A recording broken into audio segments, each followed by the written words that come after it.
What's up, guys? Welcome to Daily Dose of Reddit. This is your host, Zach, and today's subreddit is r/TalesFromRetail. This story's called Chips Aren't That Big of a Deal. So, this happened over a year ago, but I just remembered it after a friend asked me about work stories. We haven't talked in a while. When I remembered this, I started laughing. Okay, so it's, if I remember right, Saturday morning. At the time, I didn't usually work weekend mornings, but we were short-staffed. I'll use manager for manager, me for me, customer, and customer, spouse. I was new to being a manager on duty, so I'm somewhat nervous. And on top of that, I usually work the night shift. Some of the customers we had were ones I'd never seen before. Here comes customer 1, change in hand, and 1 bag of chips. They hand me the chips, I scan them, and they freak out. Excuse me? Your ad says those should have been $2.50. I'm not paying $3 for 1 bag. You need to adjust the price. That's false advertising. That price is outrageous. I'm sorry, ma'am. Can you show me where it says this? If it's true, I'll honor it. Go to the aisle where she claimed the ad was. The ad actually said 2 for $5. She points at that ad, grabs it off the shelf, and holds it about 5 inches from my face. I have a bit of a temper, but trying to be professional, I take the ad and explain. Ma'am, this bag says 2 bags for $5. In order for the bag to cost $2.50, you need to buy 2. If you only buy 1, it's the regular price. That's false advertising. How was I supposed to know that? There's nothing on there that says that. I want your manager. I'll know she'll fix it. She always fixes stuff like this. Yes, ma'am. I'll have her up here in just a minute, I say, calling her up front to tell this woman the ad isn't wrong. A minute or 2 goes by, but my manager isn't on her way yet. I call her again, and she says she's busy with a truck. I tell the customer my manager can't get away from the truck as nice as possible. Realizing my situation, her face immediately turns from patiently happy to unyielding rage. At this point, I want to just change the price so she'll leave, but we can't change prices for an ad that isn't wrong. She's staring me down, demands a price change or my manager, and is now holding up my line of 3 people. Here's the explosion. Excuse me, ma'am? There are customers waiting behind you. Would you mind stepping to the side so I can help them? I'm sure manager won't be much longer. This is ridiculous. You're not even finished helping me. Hold on. She pulls out her cell phone and calls customer 2, her husband. Baby, these people aren't doing their job. I need to use the restroom and I need you to hold my place in line. Could you please step in here for a bit? I guess he agreed because he walked in shortly after. She leaves, I assume to get manager with a bathroom break as an excuse. Customer 2 stands there for a few seconds and asks me, "So, what part of your job are you not doing? She's been a bit of a B-word lately, and I'd like to know." I explain how she wants a price change on something that was advertised correctly. It's store policy to avoid doing so, and she won't take no for an answer and keeps demanding my manager to fix it for her. Well, how much is she short? 45 cents? 60 cents? If it's that much of a difference, I'll pay it. You seem like a nice boy. Must be new too, since I've never seen you here before. I've been here for almost 5 months now, and I usually work the night shift, I tell him as I'm ringing up the people behind him. We've been short since someone quit, so I'm filling in during the day for now. Long story. He laughs, and then my store phone rings. Apparently, his wife is now demanding a price cut from my manager in the back. Manager called me to put her husband on the phone. I hand him the phone, turn to check a text message since my line was empty, and I heard some words that still make me laugh randomly when I think about them. "Woman, if you don't get your ass up here and pay this boy for those chips, I'ma beat your ass until it's a color shrimp can't see. If I gotta go back there, the boy's getting a lick too. You're grown, so act like it." I'm laughing so hard I dropped my phone. Luckily, she came up front. My manager came with her, since the truck was now checked in. The husband hands me her chips again so I can scan them and tell her the price. She's so red at this point, I'm just waiting to get called every curse word, slur, and insult under the sun. She looked truly defeated that we could knock off $1.11, I think, from some stupid chips. She walks to their car, but the husband stays. He gave me a $20 tip. That's funny. I like that. I know it's probably not the most healthy thing for the people involved, but observing these types of relationships with a crazy wife and like the chill husband, it's so funny. I love it. It's like such a cool dynamic, and it makes for good entertainment, which is messed up, I guess. But hey, I'm spoiled by the age of,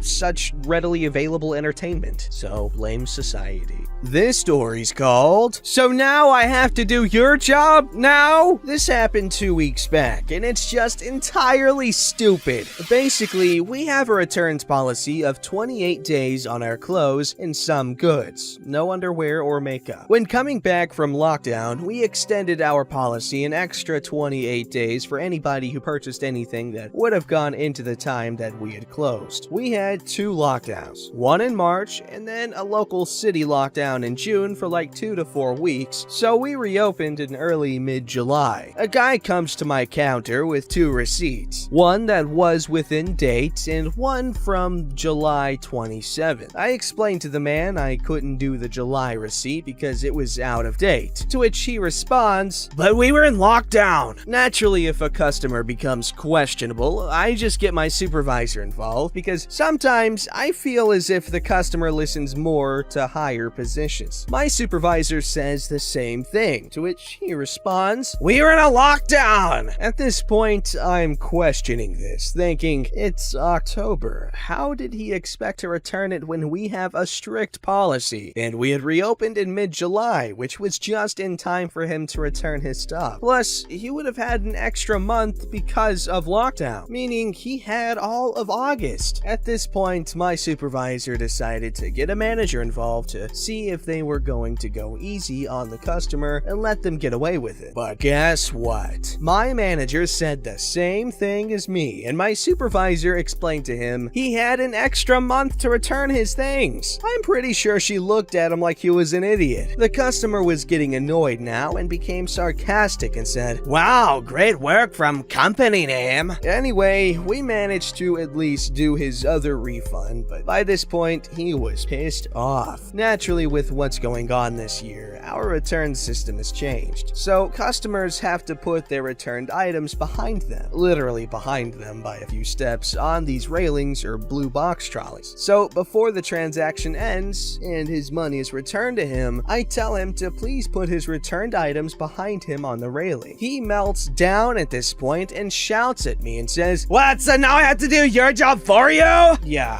full Karen mode was activated. I explained to him that due to the recent events, I couldn't do it. It was a way of preventing any spreading and make sure everyone is safe. Plus, it's literally right behind him, like a few steps away. I mean, come on! He does it, and when I tell him his total, I kid you not, he throws his credit card at me. I was in disbelief that he did that, so I played it cool and said, "No, don't give it to me. The card machine is in front of you." The transaction finished, and he walked off without saying anything. Complete idiot. If he was thinking of getting away with returning something that was 4 months out of date, he had another thing coming. Funny thing is that he was with his daughter, and he acted more like a teenager than she was. The madness of Christmas came 2 months too early. Man, what a loser. Who gets upset about stupid stuff like that? Stupid people and loser. Don't be a loser. I'm sleepy. This story's called First Day at Work. Many years ago, I had a summer job working in a record store at a local shopping mall. This was my first time working in retail, and I was excited to learn how to handle money, run the cash register, and nervous to be learning how to handle the customers. That might be the hardest part of all. On my first day, instead of the usual store manager, I met the franchise owner. I don't think she realized that it was my first day, but she showed me around the store and told me that the store manager would be in tomorrow. Back then, the store sold CDs, cassette tapes, and records. CDs were taking over at the time, and records were not very popular. The bad back part of the store also had a whole variety of rock t-shirts, hats, wallets, etc. I thought the boss would start with the important things like showing me the cash register, but no. She had me look through all the records in the store, pulling out any that hadn't sold in months. Goodbye, ABBA. Goodbye, Bee Gees. Goodbye, most of the rest of the alphabet. After several hours, I was getting a good knowledge of the stock, at least of the items that we weren't going to sell anymore. Piles of old records littered the floor all over the place. I had created quite the little obstacle course for the customers that were trying to shop there. Sometime after lunch, I looked up to see the boss charge out of the store. She didn't say a word to me. She just ran out. It was just the two of us working the store, and she hadn't taught me how to use the cash register yet. What was I supposed to do if somebody wanted to buy something? A minute later, she's back, along with a security guard dragging some teenager by his arm behind him. She had caught a shoplifter. We called the police, and the guard took the thief to our back room to await his arrest. As I started to get back to work, I saw the boss's expression change from smug to horrified. She turned to me and asked if I can handle the cash register. As I said no, I thought to myself that I could have, but she hadn't shown it to me yet. She told me that I'd have to do my best because she had to leave immediately and get her car. For the next several minutes, I got to stand at the counter and not take people's money. I explained that we were having a temporary problem with the cash register and someone would be here in a few minutes to fix it. I didn't tell them that I was the problem with the cash register. When she got back, I got a new task. Load all of the rock t-shirts and other gear into her car parked near the back door. You see, all of that gear were fakes. When the cops arrived and saw that we were selling bootleg material, the thief was not going to be the only person getting arrested. I charged through the back room as fast as I could with armfuls of shirts, hats, etc. Right past the thief and security guard still waiting there. They both looked very confused. After several trips, I got everything out a few minutes before the police arrived. Sometimes it's good when they take a while to respond. After that was sorted out, I figured it would be a good time to be shown how to use the cash register. But no! I get back to cleaning out the records. After finishing that, I compressed the remaining record stock together, leaving several empty racks. We moved a few empty racks from the wall to the front of the store, piled all the culled records into them, and made a big sign saying clearance 50% off. I made sure to arrive early the next day, before the store manager arrived. As she walked in the door, her jaw dropped. She looked over the new display, the empty racks all over the store, and all of the rock gear missing from the back. It looked like we had been robbed, even though we got back the CD the thief had stolen. What did you do to my store?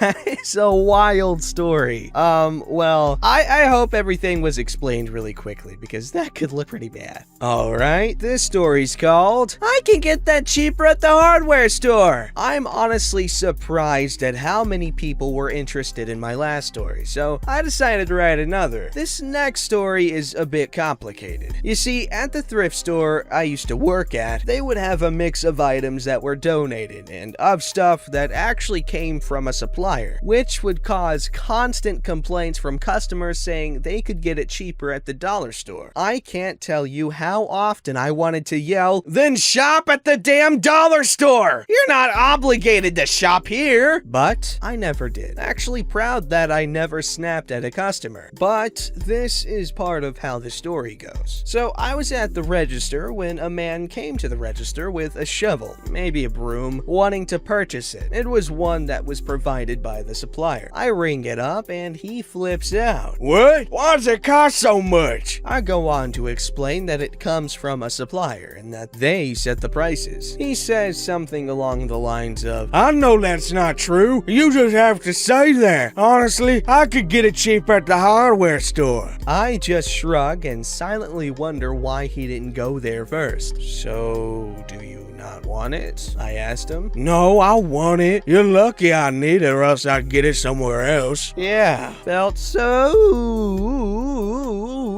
lucky. He bought it and left. It always shocked me that people behave like that. Wow, that's the kind of guy I want to be. Yelling at a thrift shop employee for something being too expensive. This story's called Slice It Thin to Medium. I was working at the charcuterie display, and when it comes to prosciutto, I've had many customers get upset if it isn't sliced as thin as possible. But today, this woman comes up to the display, and the interaction went like this. I'd like 8 slices of prosciutto. Okay, coming right up. And slice it thin to medium, please. So you want it sliced a bit thicker? I can't hear you. Could you please repeat what you just said, ma'am? I missed it. I've never heard someone ask for thin to medium in my life. I thought I misheard it. I said I want 8 slices of prosciutto. What did you say about the thickness? I want it thin to medium. So you want it sliced a bit thicker? No, I want it thin to medium. What does that mean? Just show me when you slice it. It did, in fact, mean she wanted it a bit thicker.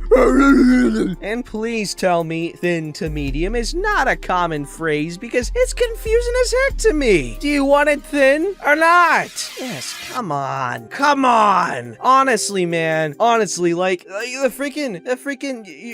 prosciutto thickness preferences should be as like freaking tattooed on you. You know what I mean? Like that's just something you gotta make sure everyone knows. Like I don't understand how this mess up could occur. It's just because that woman's just a bit of a jerk, really. All right, guys, time for me to get some sleep. And y'all make sure you have an amazing day. You know, make sure you seduce today and make it your loving companion. Don't forget to like, subscribe, and hit that bell to never miss an episode.